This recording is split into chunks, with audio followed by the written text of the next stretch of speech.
Chinese पदार्थ बनवायचा म्हटलं की थोडी जरा भीतीच वाटते. हो ना, तुम्हाला पण होतं का असंच? कारण बऱ्याचदा काय होतं, आपण चायनीज बनवतो आणि हॉटेलमध्ये मिळतं ना तसं स्मोकी फ्लेवर आपला बनतच नाही. पण काही टिप्स फॉलो केल्या ना तर आपणही सेम हॉटेलमध्ये मिळतो ना तसा स्मोकी फ्लेवरचा चायनीज पदार्थ घरी बनवू शकतो. हे नक्की, कारण ही रेसिपी मी 2 ते 3 वेळा ट्राय केली आहे आणि त्यानंतरच तुमच्यासोबत शेअर करते. तर त्यामुळे यात मी काही छोट्या छोट्या टिप्स दिल्या, त्यासाठी व्हिडिओ नक्की शेवटपर्यंत पहा. चला तर मग वेळ न घालवता रेसिपीला सुरुवात करूया. इथे मी 250 ग्रॅम पनीर घेतले. फ्रेश पनीर वापरायचे आपल्याला आणि त्याचे छान आपल्याला छोटे छोटे पीसेस करून घ्यायचे. जास्त छोटे पण करायचे नाही आहेत, मीडियम साईजचेच करायचे. तुम्ही कोणताही शेप देऊ शकता. इथे मी स्क्वेअरचा शेप दिलेला आहे, तुम्ही बघू शकताय. ह्या आकारामध्ये म्हणजे 1 इंचच्या आकारामध्ये मी कापलेले आहेत. तर तुम्ही मोठे ठेवू शकता किंवा त्यापेक्षा छोटेही करू शकता. तर अशाच प्रकारे आपल्याला सर्व पनीरचे तुकडे करून घ्यायचे आहेत. इथे मी सर्व पनीरचे असे छोटे छोटे पीसेस करून घेतलेत. आता ते एका बाउलमध्ये आपण काढून घ्यायचे. त्यानंतर त्यात घालायचं आहे आपल्याला एक अर्धा चमचा काळी मिरी पावडर, एक अर्धा चमचा लाल तिखट आणि चवीपुरतं मीठ. आणि त्याचबरोबर आपण त्यात घालणार आहोत 2 ते 3 चमचे कॉर्नफ्लावर. तर हे सर्व मिश्रण आहे ना आपल्याला छान मिक्स करून घ्यायचे, म्हणजे असं टॉस करून घ्यायचे, जेणेकरून आपले पनीरचे पीसेस तुटणार नाहीत. 1 मिनिट भरासाठी आपण हे छान टॉस करून घेणार आहोत, जेणेकरून काय होणार आहे की सर्व पनीरच्या पीसेसला आहे ना आपण जे मसाले वगैरे घातलेत ना त्याचं कोटिंग येईल. पनीरचे पीसेस मुरत आहेत तोपर्यंत आपण एका साईडला इथे तेल गरम करत ठेवूया. तर इथे बघा, तुम्ही बघू शकता एक 5 मिनिटानंतर मसाले आणि कॉर्नफ्लावर पनीरने शोषून घेतले. आता इथे ना एक एक पनीरचे पीसेस टाकत आपल्याला सर्व पनीर तळून घ्यायचे. एकदा सर्व घालायचं नाही आहे, थोडे थोडे करून घालायचे. आपण तुम्ही बघू शकता इथे मी एका बॅचमध्ये जेवढे बसतील तेवढेच घातलेले आहेत. जास्त गर्दी करायची नाही, नाहीतर काय होतं पनीर एकमेकांना चिटकू शकतं. आणि तुम्ही बघू शकताय की आपलं पनीर छान तळाला चिटकत सुद्धा नाही आहे आणि एकमेकांना सुद्धा चिटकलेलं नाही आहे, असं छान मोकळं होते. आता एक लो टू मीडियम फ्लेमवर आहे ना आपल्याला एक 2 ते 3 मिनटासाठी छान पनीर तळून घ्यायचं आहे आपल्याला. आणि आपलं पनीर हलकंसं तळून झालेलं आहे. तुम्ही बघू शकताय की पनीर किती छान तळलं गेलं आहे आपलं. प्रत्येक पीस हा पनीरचा वेगळा होतोय.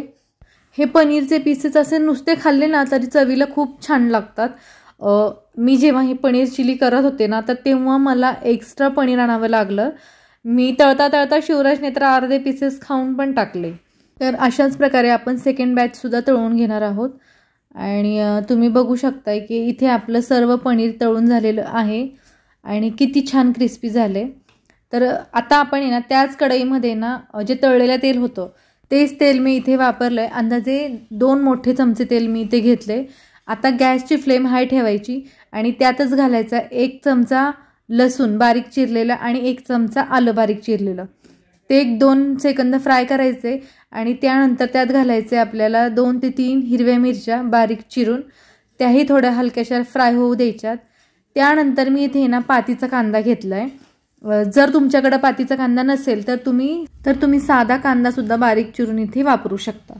आता 1 मिनिटभर परतल्यानंतर त्यातच घालायचे आपल्याला 2 ते 3 चमचे पाणी घालून हाय फ्लेमवर 1 मिनिटभर छान परतून घ्यायचे. त्यानंतर त्यात घालायचे 1-2 मोठे चमचे डार्क सोया सॉस आणि 1 चमचा red chili sauce. Chili sauce हा तुम्ही तुमच्या आवडीनुसार कमी जास्त करू शकता, तो पूर्णपणे तुमच्यावर अवलंबून आहे. आता त्यानंतर घालायचं इथे 1 चमचा साखर. आता तुम्ही म्हणाल साखर कशासाठी, तर साखर आहे ना जो सॉसेसचा स्ट्रॉंगनेस असतो ना तो बॅलन्स करते, त्यासाठी आपण इथे 1 चमचा साखर घातली आहे.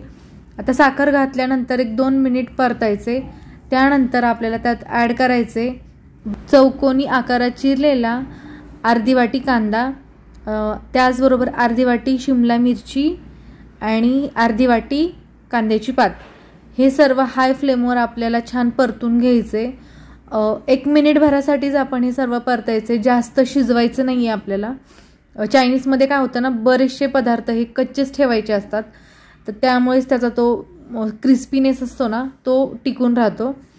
तर आता त्यातच आपल्याला ॲड करायचे चवीपुरतं मीठ मीठ आपण अगोदर पण घातलं होतं त्यामुळे थोडंच घालणार आहोत आणि त्याचबरोबर एक अर्धा चमचा काळी मिरी पावडर. हे छान परतून घ्यायचे आणि त्याचबरोबर आपल्याला याच्यात घालायचे एक अर्धी वाटी कॉर्नफ्लॉवरची स्लरी. ही छान मिक्स करायची आणि त्यामध्ये घालायची. हेही घालून आपल्याला आहे ना 1 मिनिटभरासाठी हाय फ्लेमवर परतून घ्यायचे.